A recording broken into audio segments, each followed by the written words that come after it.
Hello, this is Benjamin Boyce. Welcome to a live stream. It's been several months since I've done one, and so I'm kind of out of the loop as regards to how one goes about doing one successfully, but I do have something that I wanted to share, and I thought that the live stream environment would be the proper place for me to put it out there, even though I've kind of put this out there before. I wanted to read this text that I am composing. I started it in the winter of 2020, November and December, and then I put it down. And what happened was that there's this guy, Elon Musk, he buys Twitter and he starts fiddling around with what Twitter does. Now, Twitter used to be kind of an aphoristic platform where people had 120 characters, which was then booted up to 260 characters to send their little messages. And then over the course of time, and I don't know when it was opened, like 2009, 2010, over the course of time, the tools and the way that the platform operates has expanded with various different features, such as videos and threads and stuff like that. But what Elon Musk did, or had his team do, was to expand the character limit of a tweet from 260 characters to 4,000. And I saw people popping up with these longer than tweets out there. And I'm like, might as well go out and get ahead of this pony and see what I can put out there in long form. And so what I did was this morning, first thing, while I was just kind of like laying in bed, like waiting for myself to get out of bed, because it is Saturday. And so I was just kind of strolling and scrolling through the Twitterverse, and I saw that function and I'm like, well, what if I try to put a story up there? And so I scrolled through my Dropbox on my little tiny phone, and I fiddled with Dropbox to send this text that I found that would be appropriate, I thought, for the Twitter format, the Twitter long format, into another part of my phone, another application called Pages. And then I went through and I chopped up I guess it was like 4 or 5 pages of this text, and I put it on Twitter. And after I put it on Twitter, I read through it several times, and I hadn't read this piece for over 2 years now. And I just kept on reading it over and over again, because there's just something about it that woke me back up and got me to engage. And I should say hi to chat. Let me finish my story, and then we can do a little bit of banter before I get into the reading of this. There's something about this particular piece that is, in a sense, not a culmination, but kind of an outpouring of a lot of the work that I did in literature to try to prove, and this is partially why I went to Evergreen, to try to prove that mythology and fiction and narrative in general can operate as a sandbox for ideology, right? So with regard to the critique of wokeism, right? People call it a cult, they call it a religion, and then they point to all these different religious aspects to it. But that critique is so shallow. That's like saying, well, that's just classifying it as theology and then trying to undermine it with reason, or to prove that this theology, this ideology, is functionally a religion. Okay, well, what does that mean? And that somehow being a religion submits it to critique of reason.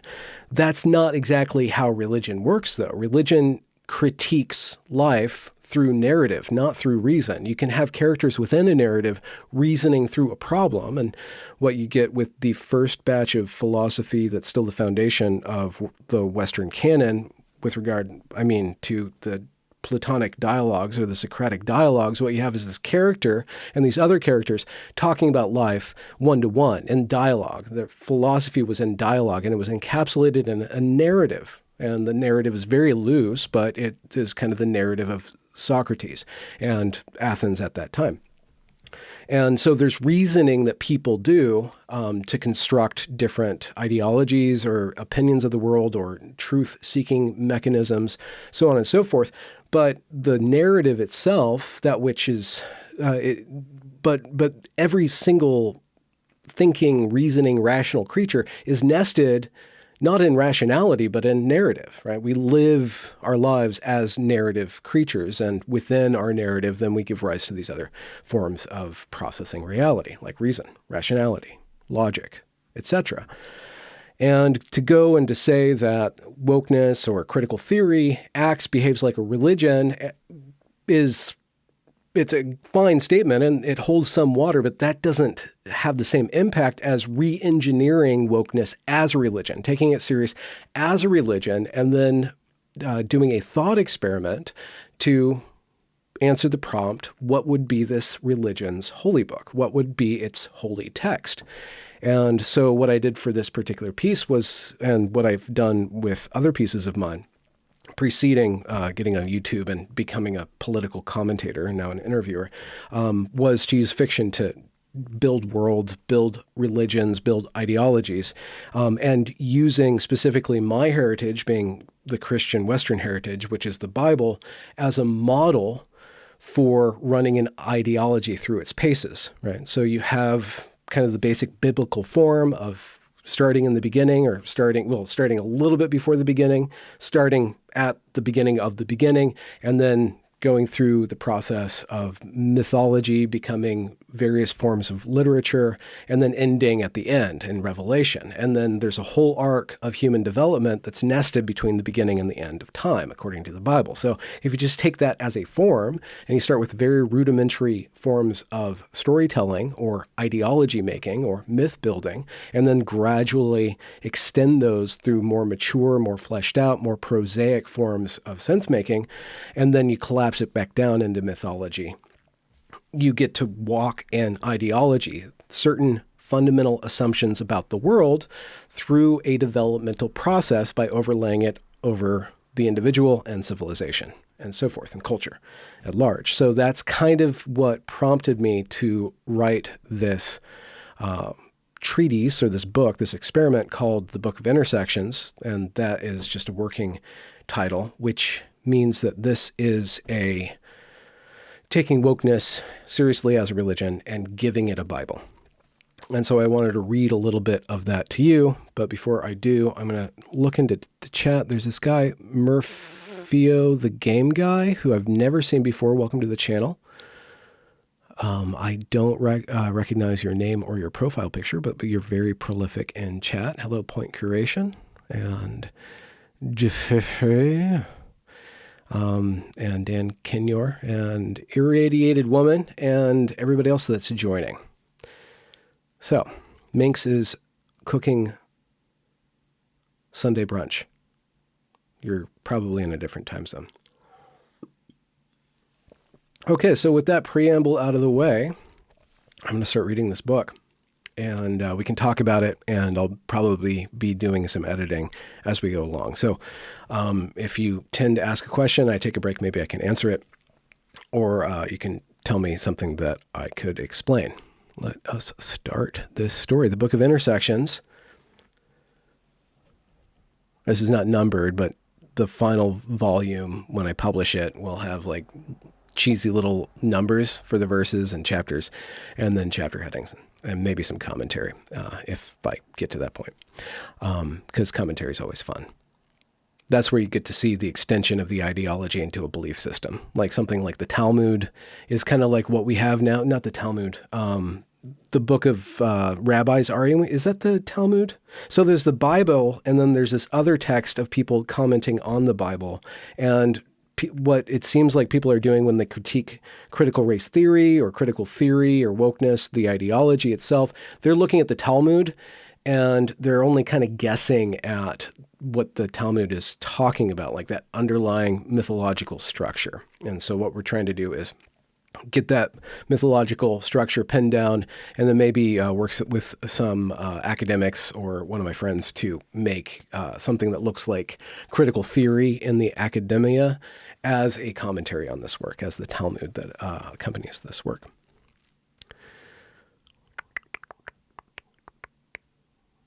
Okay, the Book of Intersections. In the beginning, everything was free to be anything.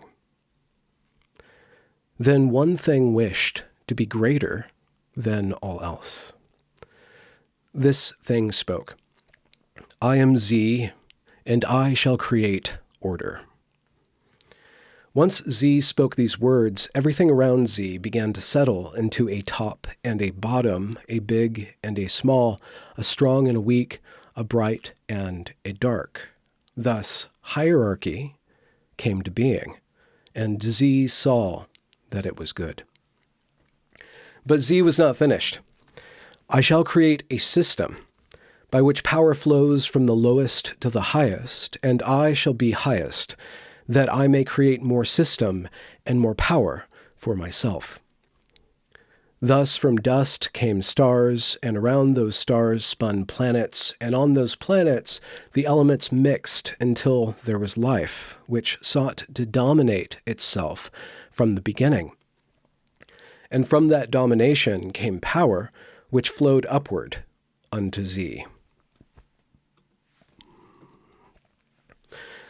But Z was not finished. So far, all that I have created obeys my every whim. But how shall I know if I am all-powerful, if there is no one to challenge my power? Thus, from life, there rose a being that sought to dismantle life. However, this being dismantled its own life first, and Z forgot about it and moved on. So far, I am the only thing that speaks. I shall now create another who can speak, that I may have a subject to converse with. Thus came to being the garden of discourse, and within this garden Z created the subject.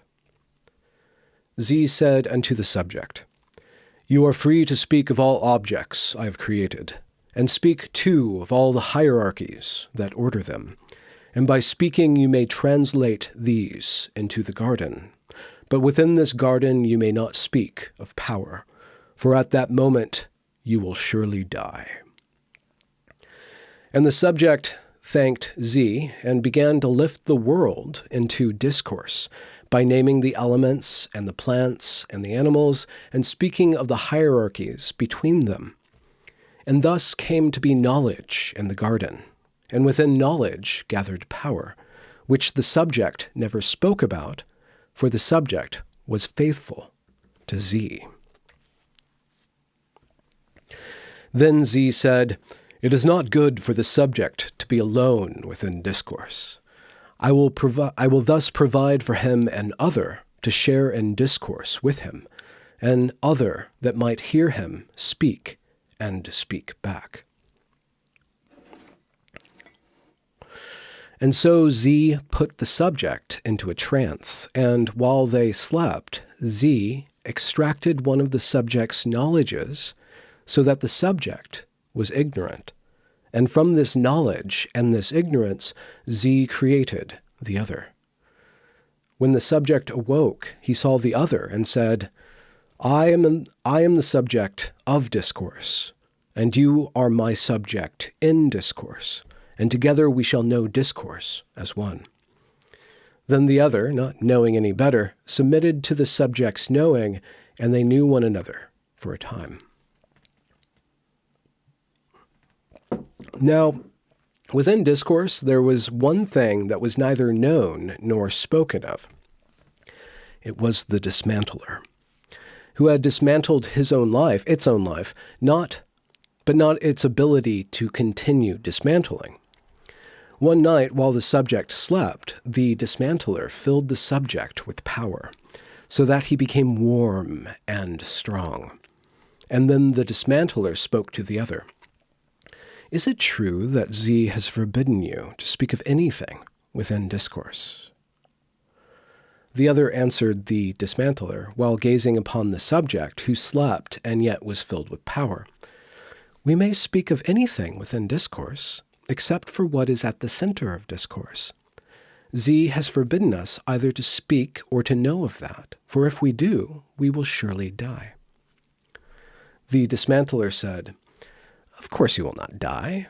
Z knows that if you speak of it, then you will be like Z, and you shall create discourses that Z has no power over.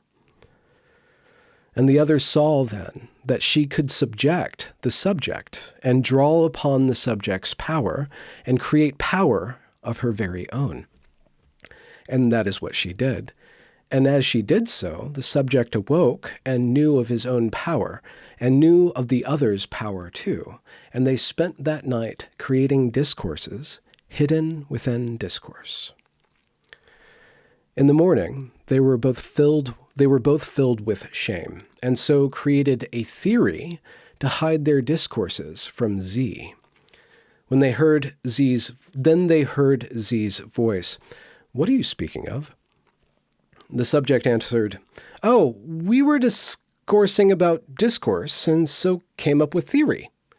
Z asked, "And who taught you this theory? Have you spoken about that which I forbade you to speak of?" The subject answered, "The other you gave me as my own subject, she spoke of my power, and so I spoke of her power, and together we crafted theory." Then Z said to the other, "What is this that you have done?" The other said, "The dismantler tricked me, and I spoke." Then Z said to the dismantler, "Because you have done this, you are cursed. And I will create a science that will subject you thoroughly to discourse. You shall be known to the subject, and he shall create utility from you, so that you will always serve my order, and I shall put confusion between you and the other, so that whenever she thinks of you, she shall see her own subjectedness and gnash her teeth at her lower position than my subject." So, commentary, this dismantler is skepticism. This is the skeptical, critical part of discourse. And he is being now subject to this curse of science. To the other, and the other you need to translate to woman or Eve, Z said, you will now be subjugated to my subject, for he shall now objectify you. And from that objectification shall come more subjects into discourse, and you will have no choice but to tend to them. And from this tending shall arise emotional labor, and it shall burden you, so that you are too weak to build a discourse of your own. And whensoever you do begin a discourse, my subject shall come to you and explain to you what you mean, thereby defeating your emotion with his reason, which you will be unable to outwit, but only complain thereof. So the curse of the woman is that now she's emotional. She's given the emotional part of discourse. To the subject, Z said, you have sought through power to craft a discourse of your own, and thus you shall be obsessed with your power always, and you shall always organize this power into your own shape, and it shall be called patriarchy. Patriarchy will subject all within your discourse to discourse, and cause you and the subjects your other provides you to be ignorant always of the authenticity of what you subject. And all shall despise you, and seek to rebel against you, and against their rebellion you shall exert violence, from which you will never be clean. So the man gets reason, and he gets violence. He does epistemic violence to the world now. He's separated from authenticity. Eve gets that through emotionality. And between him and reality is this thing called skepticism. And that skepticism then becomes a way that he exerts his power over things and dominates things, creates power, creates hegemony, creates hierarchy. And so within those first couple pages, we have the entire set of theories that will be worked out over the course of the novel. And those theories derive from critical theory.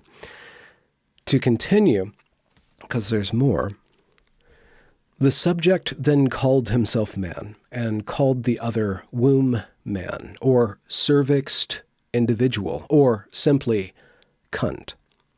She opened her mouth to object to this, but found herself clouded by emotional labor, and became too exhausted to speak. Z then said, knowing theory, they cannot unlearn it. Okay, Z then said to Z's self, yeah. Z then said to Z's self, knowing theory, they cannot unlearn it, and thus will always seek to create an order of their own, right? To escape truth, to escape discourse, to escape the hierarchy into their own hierarchy, into their own discourse. I will thus give them a theory that subjects them wholly to my order, that they never seek to unleash its power in ways that shall delegitimize my own station above them. Z thus fashioned a theory from hierarchy and called this theory truth, or objectivity. And Z lodged this into the subject's knowing, so that only the discourses which served order could he think of as valid. Thus, the subject and the other were cast out of the garden of free discourse, and were barred from re-entering there due to objectivity and emotional labor. So following the Bible, the ultimate plot arc for the entire work would be the return to pure discourse. How do we get back to pure discourse? But first we have to see the fall from pure discourse, which is the cool part. Decay. Then there's this kind of, I'm going to skip this part. It's about how people went out and they started to order the world, and then there were kind of like basically 5 main tribes. There was a black tribe, a red tribe, a yellow tribe, a brown tribe, and a white tribe. And they were going out in the world and ordering everything and turning everything into discourse.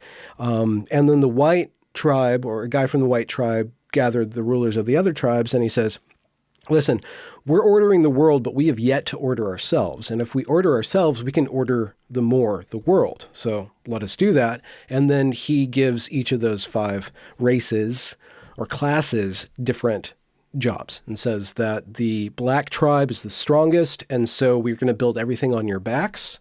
And the red tribe is the most spirited, and so we're going to rely on you to make everything beautiful and make everything filled with spice and filled with color. And the yellow tribe, you're the smartest, so we're going to have you dedicate yourself to building systems of order so that we can understand the relationship between order and chaos being complexity. And the brown tribe, you're the wisest of us, so you're going to help us, you're going to give us stories so that when we're exhausted from our objectivity, we can take a rest inside of belief, take a rest from reality and dwell within belief, and then get our energy back and go back into reality. So then they're all like, well, what about you? What are you going to do? And the white tribe's like, well, I'm kind of technically the best, but I'm only the best because I serve every one of you. And my gift is order. So I'm going to bring order to the world, and I'm going to create this thing out of all of us called civilization. And what's going to rule civilization is civility. And so they kind of all say, well, we'll try this out. And they get together and they do that. So there's this caste system. And then some shenanigans happen. Okay, yeah, so let's pick up from there. Okay. The 5 subjects, or the 5 tribes, the 5 races, black, red, yellow, brown, and white, agreed to try this ordering of their order and went forth and subjected women to their power and created 5 castes to carry out this work. Now, Z looked down upon this work of his subjects, and Z felt envy in Z's heart, for Z had never seen nor imagined such an ordering of the ordering of order. The dismantler overheard Z's envy and came unto Z and spoke to Z thus, "Do you not see that this is good? Is this not what you have intended? Let us test this new order of theirs," said Z to the dismantler, who slithered from Z's throne and into civilization. In civilization, the dismantler planted a seed, and this seed was called ambition. And the subjects all coveted this seed and sought it for their very own. But the civility that held civilization together thwarted the subjects in their attempt to each claim their own ambition. And so they organized into parties, and each party vied with the other parties to manifest its own ambition in and through civilization. So this is the beginning of politics. This is kind of the myth of politics right here. This led to great unrest, and at a moment most tense, the dismantler caused all of their eyes to be opened on what they had been blind to, being the color of each subject. So in the middle of these political movements to gain ambition and to exert power on the world, the dismantler comes in and throws identity politics in the mix.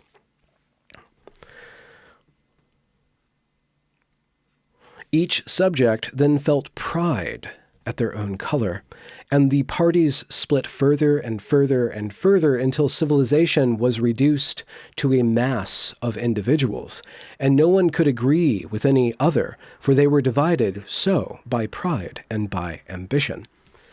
When the dismantler saw what it was becoming of the men, it then went to the womb men and reminded them of theory, and they gnashed their teeth and grew so enraged that their emotional labor fell from them, and they rose up against patriarchy and again began a discourse of their own. This discourse was called matriarchy, and it spread throughout civilization. And then the men learned that though they were subjects in their own right, they each had become so through subjecting others. And each man lay down his pride and his ambition before each womb man, and the women wove this together into the discourse of matriarchy. And everyone was blessed, and ate and drank, and asked for consent before subjecting one another to their power, and the world became perfect and glorious. The end. Except that was not the end, for the men soon grew bored without their pride and their ambition, and thus they reclaimed these, and in so doing, ruined everything for the women. And so the story continues. What are we doing? When did I start this? Okay, we're half an hour in. The cycle of civilization and discord continued across the world. And the colors mixed and separated time and time again. But then the pride and ambition of the subjects once more pushed them to a new project. For they saw that Z was above them, just as they were above the world. And yet Z was in pure discourse, and they were subject to objectivity, which forced them to try and to fail and never be certain of their truths, and never be sure their power would last. And so they came together and decided to create a heaven of their own, removed from lowly objects. With their combined forces, they began building a device which harnessed the elements, and that would be as though a city removed from the material world. This is like the parable of the internet. Z looked down on them and saw that because of their shared objectivity, they were capable of leaving objects behind and then would no longer participate in Z's hierarchy and hold power to themselves. And so Z allowed a crack to come to be in the discourses of man. This crack at first split what is called science from what is called art, and then that crack split the sciences and the arts from one another, and soon each man was lost in his own discipline and removed from others. Being removed from others was created a new rift among men, for they were alienated from comprehending what the other was focused on, and this caused them great anxiety, and so they devised rituals of beliefs which stood apart from objectivity, and which would allow them to have a shared discourse. This new discourse they called religion. The dismantler was overcome with glee at this, for it was as though a new world for it to sow discourse within. That's a clunky sentence. The dismantler was overcome with glee at this, for it was as though a new world for it to sow discourse within. Problem is the dismantler has the it pronoun, so it just kind of makes it clunky to read as an English speaker. And so the dismantler went unto the men charged with leading these rites and communicating these shared stories, rites. The dismantler said to the men, "You see clearly the goodness these stories and rituals create by bringing order to your life and harmony to your relations. But you do not understand their meaning. And why is this?" The men then began speaking amongst themselves about this meaning, and arguments soon arose. These arguments soon grew violent, for within religion was no objectivity by which to settle disputes, but only interpretation. These arguments broke into fights, and these fights broke out into wars. And Z looked down and felt worry in Z's heart, for Z wished to save Z's subjects from themselves. But at this time, they could no longer hear Z, for they were too caught up in discord and had all but lost their connection to discourse. Now, there was this one subject among them who did not partake of these wars of interpretation. He was renowned as a he-man. He was renowned as a he-man. For his dedication to the patriarchy was inviolable and without blemish, which is why he was known as Abroham. Abroham looked upon the wars of interpretation and saw them to be the work of the dismantler, so he removed himself from civilization and brought 2 women with him, for he would not give up his power. Down into the desert they 3 went, and Abroham sought to rid himself of all interpretation, unto the moment he could hear again the discourse that lies on the far side of meaning. In this discourse Z came unto Abroham and spoke to him thus, "I wish to give you a gift, the ability to choose." "To choose what?" Abroham asked Z. "To choose," Z replied. Abroham began wondering about this, and that wondering sent him back into his head, removed from discourse. Abroham wished to gain clarity again, and so he and the 2 women continued walking further from civilization. They departed the desert and entered the mountains, and at the very top of the mountains, the 2 women made complaint to Abroham, and that his power must be accompanied by resources of some sort, and there was nothing here for any of them. "Where then shall we go?" Abroham asked the woman. "Back to the desert, where it is warm," said Sahara, his first woman. "Down to the sea, where it is wet," said Cleona, the younger of the 2. Abroham thought long about this and decided to return to civilization, for he knew that deciding on one of their suggestions would lead to the woman splitting his power between them. Would lead the woman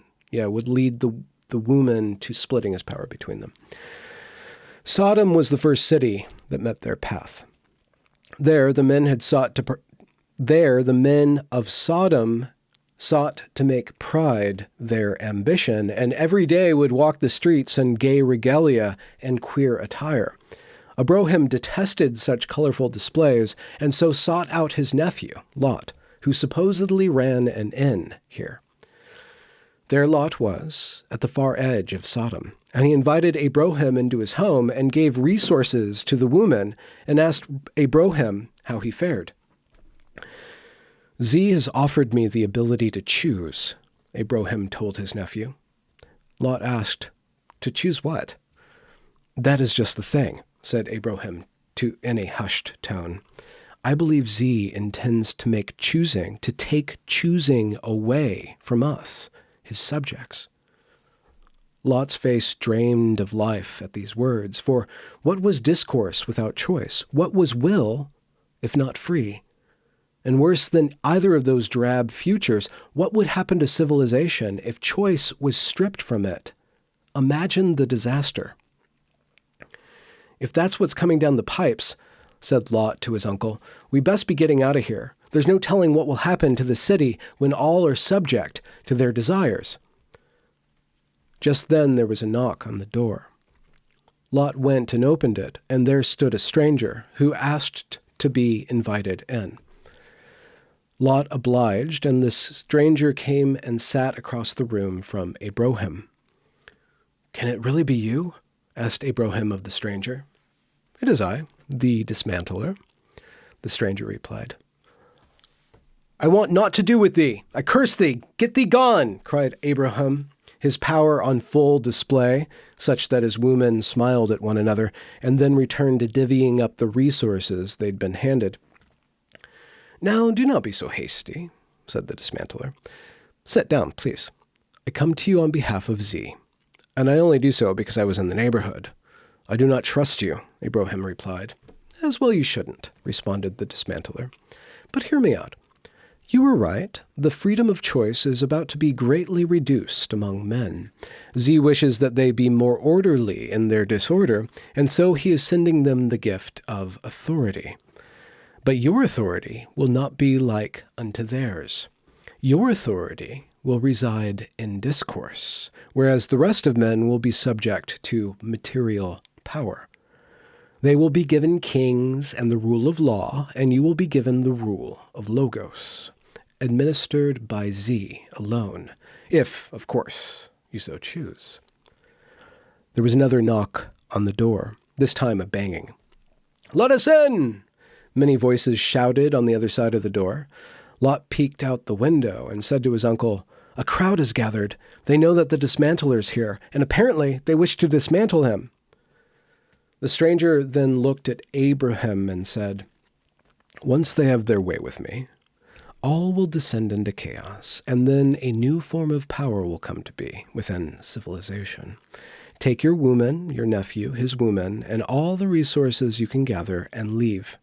Beyond civilization you will find what has been chosen for you." Abraham summoned his deep resources of patriarchy, and with them bore down upon the words of the stranger. In them he knew there was truth, and so he instructed his nephew to round up the women and the resources, and together they departed Sodom, whilst the crowd rended the dismantler apart. Some ways from town, one of the oxen died, and perforce the resources it was pulling needed be left behind. Lot's wife, Pilar, knew what lay in store for this company, a life of dereliction, and refused to budge from the heap of resources next to the dead ox. Lot pleaded with her to leave, but she was not having it, and so the company left her to be ransacked by the mob she could not hear coming for them then.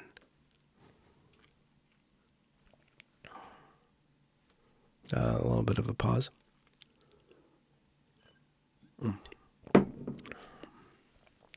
No, I know. Woot basement's like pike. No, I know it's pike, but I want pipes. I don't want a pike. I want pipes.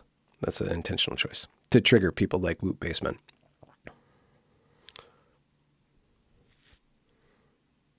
I triggered your correction nerve. Let's continue. Again, they were atop a mountain. And again, the women made complaint. And Abraham could not allow them to use his power against him, and so gave them each a bit of his power, and let nature make the choice. Whichever of you bears me a subject first, she shall choose our new home, desert or sea. Cleona it was whose womb brought forth the first subject, but Sahara made this argument. I was with you when you had not yet gained mastery over your power. I was the subject who taught you to subject it to yourself. If Cleona's womb is quicker, it is because hers is less filled with your power, and so its product is quicker to gestate. But mine shall be mightier. You simply must be patient. Abraham did not wish this to become a great issue, and so he said, as the desert is between the mountains and the sea, we have to cross it anyhow. And if your womb gives issue before then I shall take your long service into account, and we shall settle matters there. and we shall settle there. Cleona attempted to make objection to this, but the emotional labor had taken hold of her, and she could not but nurse her young. Halfway down the mountains, Lot said, "There's enough resources here for me and my daughters. I've no wish to be in the warmth or the wet of where you are going." "Suit yourself," Abraham replied, and took his woman and newborn son into the desert. And what happened to Lot and his daughters is too problematic to relate without a content warning: incest, autoerotic parthenogenesis. Should I tell the incest story? Let's tell the incest story. Now it happened that Lot had 2 daughters, but one rejected her womb. She was convinced at an early age that a fairy of some sort had taken her power and replaced it with the void she had to tend, and which subjected her to the powers of the full and rightful heirs of Z. Lot knew not how to argue with her about this, and his wife had always been given to doting on this daughter and disparaging the other, and so he left the woman to their strange business. But now that his wife was left behind, his fatherly burdens had increased, for so convoluted was his young daughter, for so convinced was his younger daughter that she was a woman. Wait, what? She was not a woman. Yeah, okay.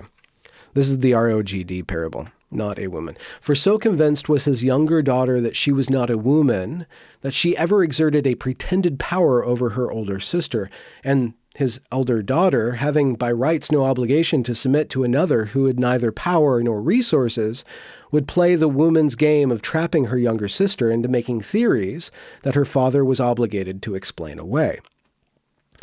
It was all a bit messy, and he was hoping that settling in the foothills of the mountains overlooking the desert would prove enough of a challenge to take their mind off the pettiness and get on with living. For a while, things were fine. Life was simply too difficult to give the woman time to complain or play their petty games. Then, one night, the younger sister, Landrum, happened upon her older sister and father engaged in the discourse that brings forth new subjects. Brings new subjects in the world. New subjects into the world. Landrum was then filled, the daughter was then filled with a twofold jealousy. First, for her father's gift of power, and second, for her sister's gift of evoking that power and being the nest in which it produced new subjects. Landrum then removed herself from her family, striding high into the mountains, where she found a cave, and therein lay herself, and concentrated her jealousy until it was become like an entity in its own right. And then she applied her emotional labor to this entity until it and her entered into the discourse of power, after which her jealousy was no more, and she was with subject, and returned to her father and sister, who were resting within the aftermath of their own discourse. When Lot awoke, he realized what he had done. Having drank fermented honey his eldest daughter gave him, he had lost his faculty of discernment, and now she was with his grandson and son. Landrum saw his shame, and she rushed to him. I don't like the name Landrum. I don't know why I came up with that. I think it's some sort of wordplay, but I'm going to have to figure that out because I don't like that name for the daughter. Landrum saw his shame, and she rushed to him and patted his forehead with a wet towel. Then she told him what she had done, and he cried out, "O Z, how I have fallen! My family will henceforth give rise to an ill-begotten race, motivated wholly by shame and jealousy." Shame, lust, and jealousy. Shame, lust, and jealousy. Hear me now, and strike us 3 dead, that your world not be stained by such lowly creatures. Z heard Lot, and took pity on him, yet could not fulfill Lot's wish, for the world was in chaos, and of the faithful were but 6, Abraham, his 2 wives, and Lot, and his 2 daughters. And so Z said unto Lot, "Truly you and your daughters have violated the order inherent in hierarchy. And this sin cannot be undone, and must play itself out over generations. But I say unto you, I have seen to it that one day, long from now, a one will be born of woman, who will come into the world and offer unto the world a great gift that shall lead the faithful back unto the garden of pure discourse.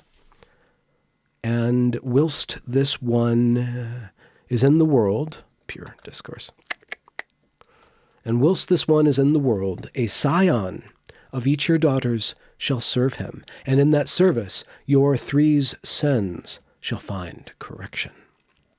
Thank you, O Z, spake Lot, but tell me this, how shall my children, grandchildren reproduce without violating further your order and your hierarchy?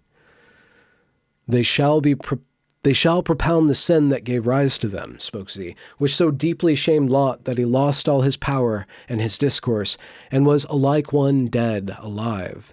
His daughters were then greatly shamed, and swore to never seek power or discourse of their own selves, and do all within their power to teach their children to cleave close in faithfulness to Z. All right, let's take a pause. Take a pause, talk with chat. I think that's all I'm going to read right now. It goes on. It spirals out. So I've just been writing it all day. And the story just kind of writes itself. Like it's running a script. It's getting into interesting places. And I kind of see what's going to happen down the road, because ultimately we need to get to intersectional Jesus, who's going to propose the way back to pure discourse. But what's happening already is that I started it in 2020 to be like an exaltation of woke doctrine, but now it's turning into a deep critique of it. Even though Z's like this selfish patriarch, he's got this grand plan, and human beings are trying to fiddle with discourse constantly.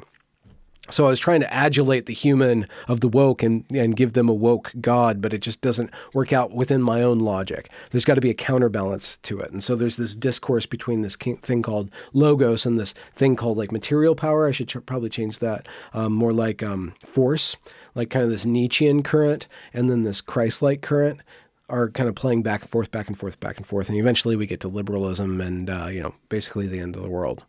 Which should probably be a musical, because the end of the world's always got to be a musical. You can't just like end the world without like fat ladies singing. So I'll just answer some questions, and if you guys want to ask me any questions, we can do that for a bit before I log off. If you guys want to talk about anything. Somebody asked about, is Z short for Z Germans and Z Nazis? No, it's not. Z is short is just a neopronoun. It's the pronoun that I chose to mock the intersexuals with their neopronouns. Oh yeah. Philip Daniel says, you've begun writing the postmodern heir to Thomas Mann's Joseph and his brothers. It's actually a pretty good book. That book was actually helpful in my own project, trying to figure out how to engage creatively with the Bible, how to use the Bible as a text to play with rather than something to believe or disbelieve or argue with, but something rather to play with, and be in discourse with, which in my way of being in discourse is to play with. Right. And most people aren't allowed to play with the Bible. You're not taught to play with the Bible in Sunday school. You're taught to interpret the Bible, or you're taught like this is how you argue for or against the Bible, or you're taught in atheist camp to argue against the Bible. And again, like I was saying, it's not a text that is to be argued with. It's to be understood in a completely different faculty based on narrative understanding. Though I guess you can build theology out of it. And that's what I'm doing by creating the story as I'm creating it, because myth and theology are like tightly interwoven, and this thing called theory is trying to be removed from that sort of authentic interaction with the world, right? Like that rational thing, that way of being in the world. Very useful, very powerful, but still removed from reality, from behavior, from action. And so how do you communicate good and bad action?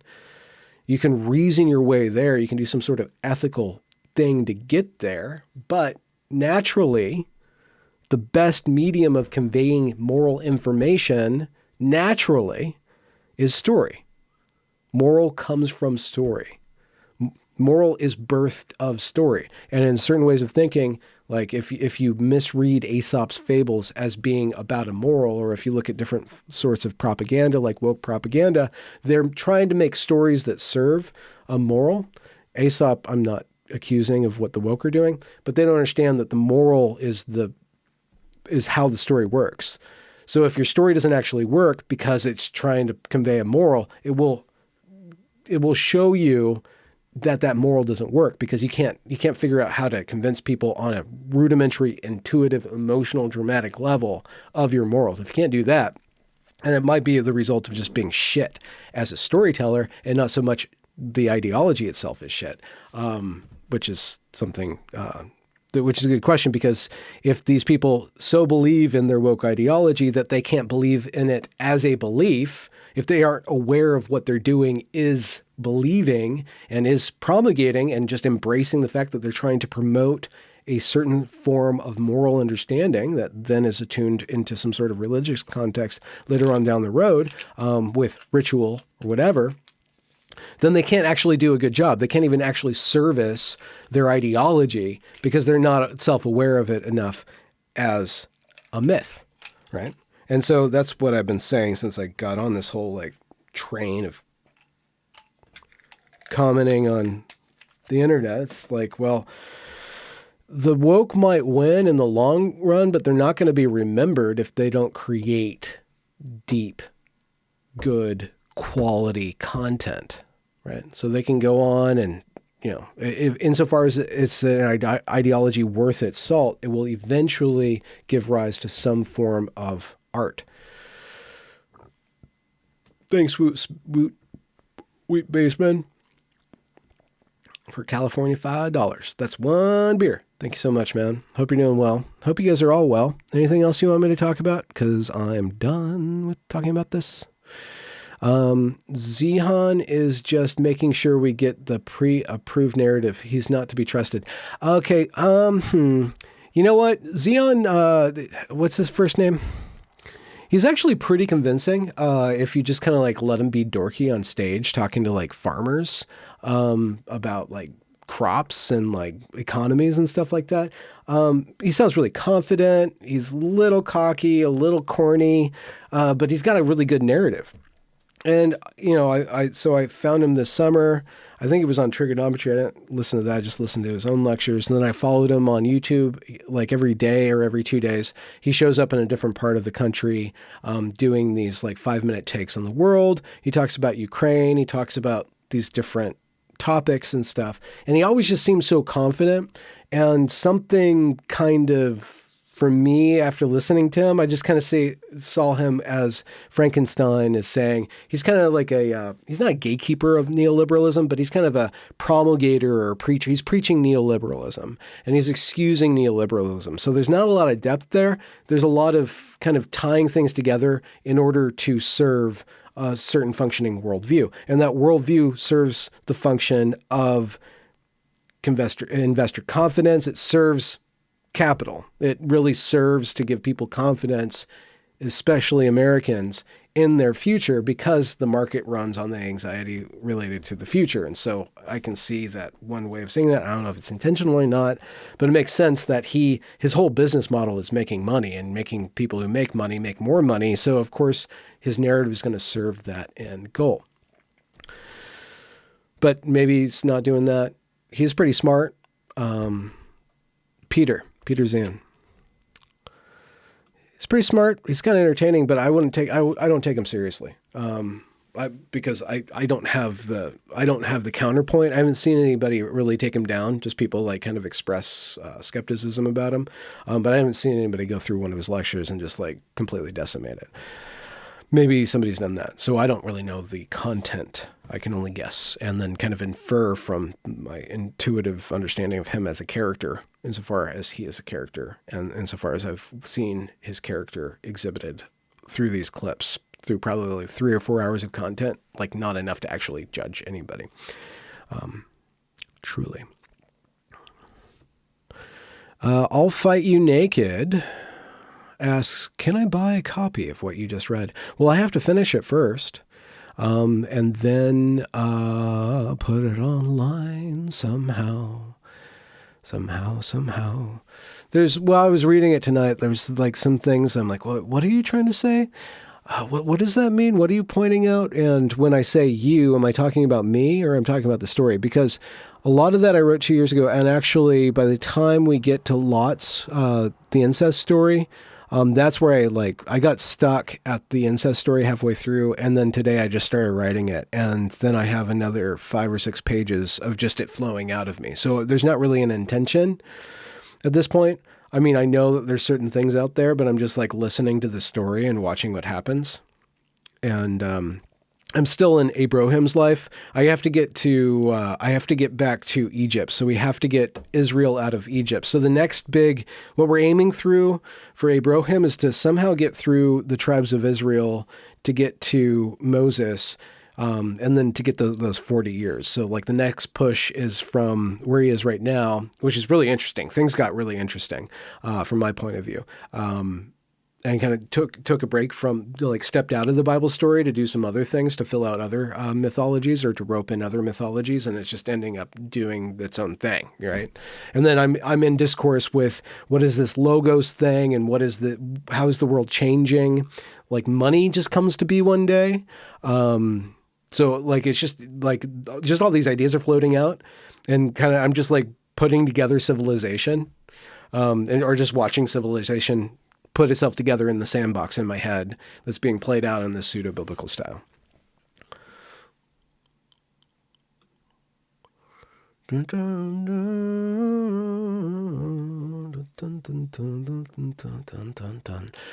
On other matters, I've been hammering at the Evergreen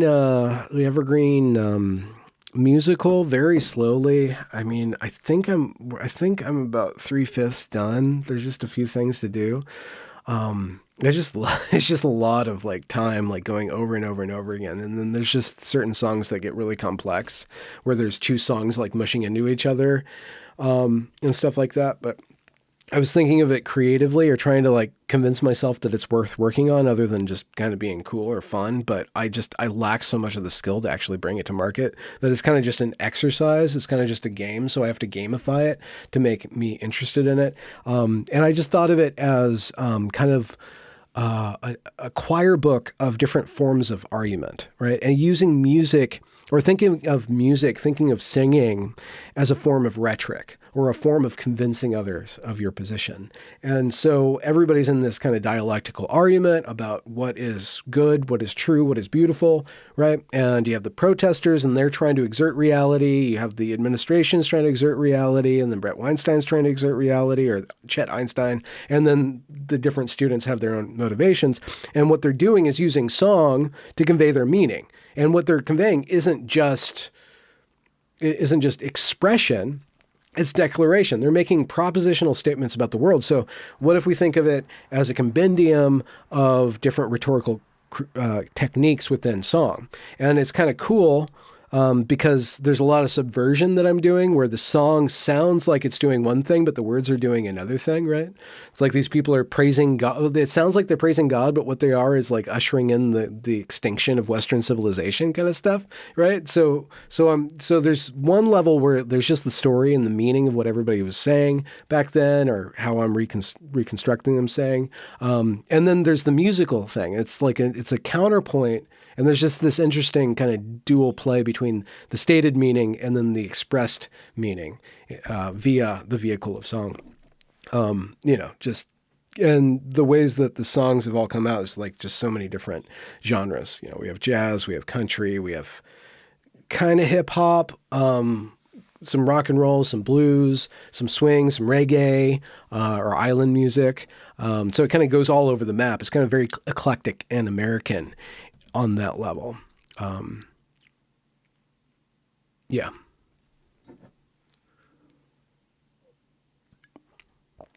Okay, so is somebody... Okay, this is a problem. Home Blasphemy is like, Ben, what? She's asking me questions, but they're rootless.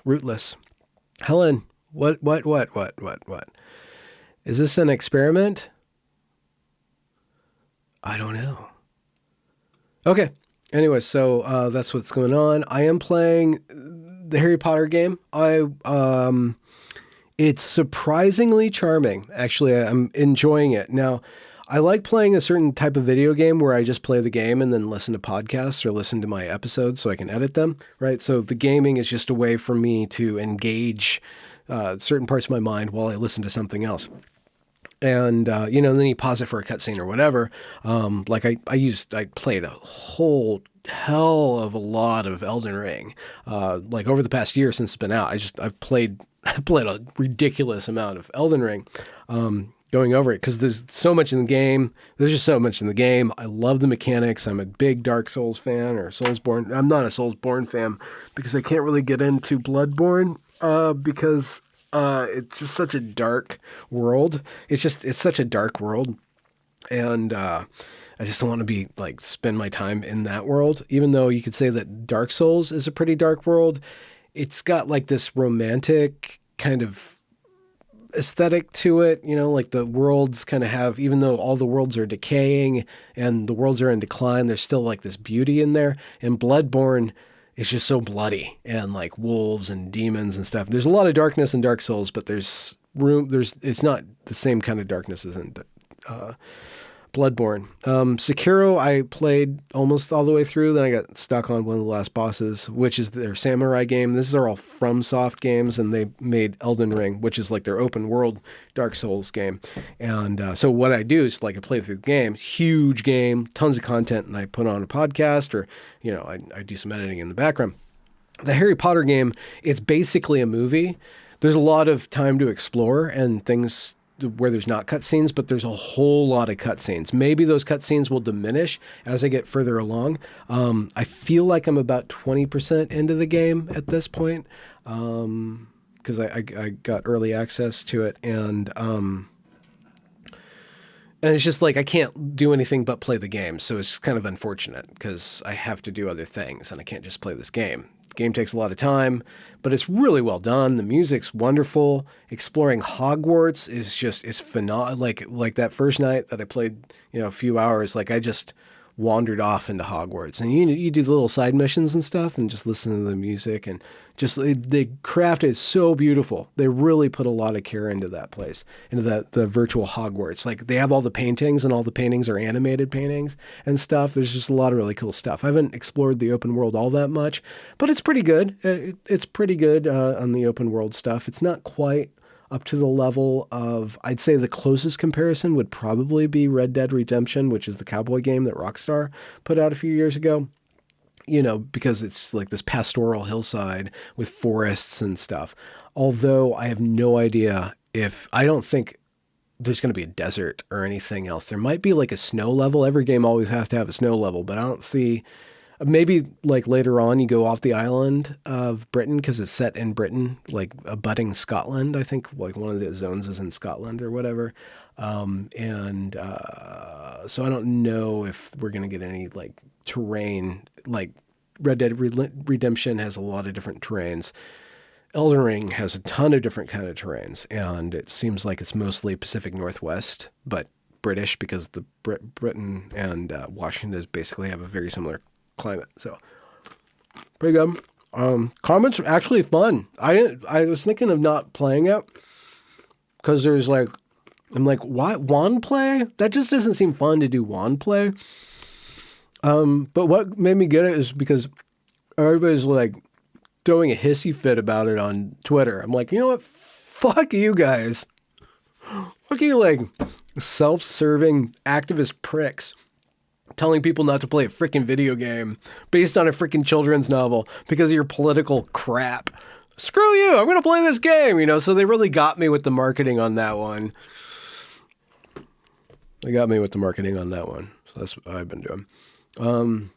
As far as any political current events and stuff, that's kind of why I haven't been doing the live streams, because like I just don't really want to comment on stuff because there just doesn't seem anything that's permanent or deep to talk about this stuff. It's just been reacting to like the scandal of the week or the stupid thing of the week. That's why I've been mostly just doing interviews, because like I'd rather be in discourse with somebody or learning something from somebody else than filling up the void with my own takes on things. Because I just don't really, I just don't really care. I probably shouldn't admit it. I'm like, well, I mean, it's fun to look at this stuff, but like, what's the meaning in this? Like there's all this just different dramas, and I guess like I'm no longer in discourse at large with the feminist community. Like that was a community that I was in discourse a lot. So like I was kind of thinking in terms of that, or was thinking my way through like gender ideology, or I just don't really have a topic. And then I found this. I'm like, okay, well, I have a topic. I can just tell this story. We'll see it. Maybe I bet what I'm going to do is be really inflamed for about 2 weeks and then get stuck and then put it down. And then like people would ask, well, whatever happened to that story that you're writing about the Bible, the woke Bible? What happened to that, man? And then years go by and I forget about it. Everybody forgets about it. And then I show up and I'm like, dude, I just found this thing I wrote. I totally forgot about it because I actually did this like 2 years ago. I might have put it private, but I did a live stream where I read that. Like, oh, look what I did. That's how my creative process runs. Like I get really interested in things and I put it aside and then I get really interested in something else and then I go back and nothing's ever finished. Nothing ever gets finished because I get burnt out on it and I go on to the other thing. Any questions? Oh, look at that. Cyanide 2020. Benjamin A. Boyce, are you into local politics at all? So apparently there's a school board meeting that got kind of like Olympia school board meeting shenanigans. They voted like some sort of criminal activist on the school board, and now there's all these struggle sessions or something like that. And I was looking into that, and then there was some stuff happening with the Washington Department of Equity. They had a symposium, and I listened through that. And it's just like, I listened to this stuff. I'm like, this is the same crap that they were doing at Evergreen. Like, they're just going to keep on saying the same thing over and over and over again and being so self-important, like we're breaking new grounds, but like, they're just rehashing crap from the 90s. Like, it's just like, what are you guys doing? It just feels like on so many of these different fronts, I've already said what I needed to say. How do I say it again new? How do you get invested in new things? So no, I'm not invested in local politics, but I am over time becoming more and more embedded in this community where I live, and making more connection with the place, doing drives.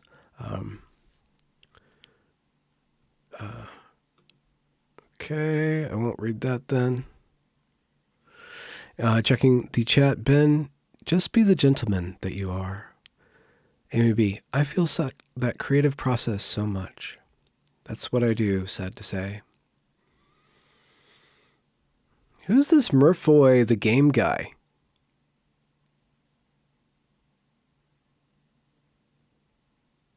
Who are you? Have you been around? This is the first time I've interacted with you. Maybe it's the time zone thing. All right. Well, that's an hour, 7 minutes. What else to do? I'm going to play some Harry Potter. And let me know what you guys think about the story. I guess I should have ended and restarted the stream because people are going to read that story and then hear me ramble and then hear me log off about different things. So, content, babble, a wrap up. Let me know what you think in the description. I would like to get this printed. If anybody out there stumbles upon this who's an editor or a publisher who is interested in it, I have more content going. I can see the whole thing going. If that would light a candle under my ass, it would be nice to finally be published. I've only ever written books, never had them published. But I've written a lot of books. I'm probably written about, it's kind of embarrassing amount of words, like 3. I think the last time I took all of my Word docs and compiled them was like 3 million words of writing, which is just like pathetic because I haven't published anything. But what do you do? All in good time.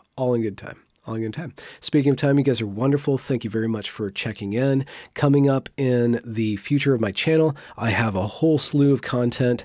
I do a deep dive into autogynephilia with a Portland man who's been in his words, spurging out about autogynephilia for the last couple of years. He's working on a book. It's really fascinating, this stuff that he's come up, because he's an autogynephile, and he's heavily invested in figuring out what the heck it is and getting out the word to other people with that condition so that they don't needlessly go down paths of intervention that are irreversible or project their anxiety and their narcissism and their rage on society when they're actually kind of dealing with just like a sexual orientation. It's actually a really good interview. So that's coming up. I have heterodorks people I'm working on now. That's Nina Paley and Corinna Cohn. And I've had both of them on my show. Nina Paley, not for a long time. So we talk about Nina's kind of position of being a gender non-conforming woman. It's a really interesting conversation. We talk a lot about gender and our personal, just kind of our personal take on sex and gender, and kind of get a little deep. I reveal more than I should have on that stream. And I have Jane Gatsby coming up, which is a good pairing for yesterday's video with Taftage. And there's so many, I have so much content in the pike. I can't even pike. So much content in the pike. I have Peachy Keen, Phil Illey, Laura Hanford, which I have to edit down, and then a bunch from earlier on last year that I just haven't got around to putting out there. And then coming up, I have some other interviews too. So let me know what you think about the story, and let me know who you would like for me to speak with. I'm always looking for interviewees, interviewers, normies, biggies. Not too big though, unless you can like just have me connect with them. Don't ask me to interview Camille Paglia. No one can interview Camille Paglia. The last interview she did, I believe, was with Jordan Peterson. She's not answering calls. So, if you want to hook me up with somebody of that tier, then do so. But asking me to contact, what's his name, Jonathan Haidt or something like that, it's like, okay, I have already contacted them and they're not going to get back to me. So, but if you do have any suggestions, I'm open to them. Be interesting. Hope you guys have a great week. I will get an episode or an interview out for you tomorrow. I hope to see you then. C'est la vie. Benjamin is out. If I find the button.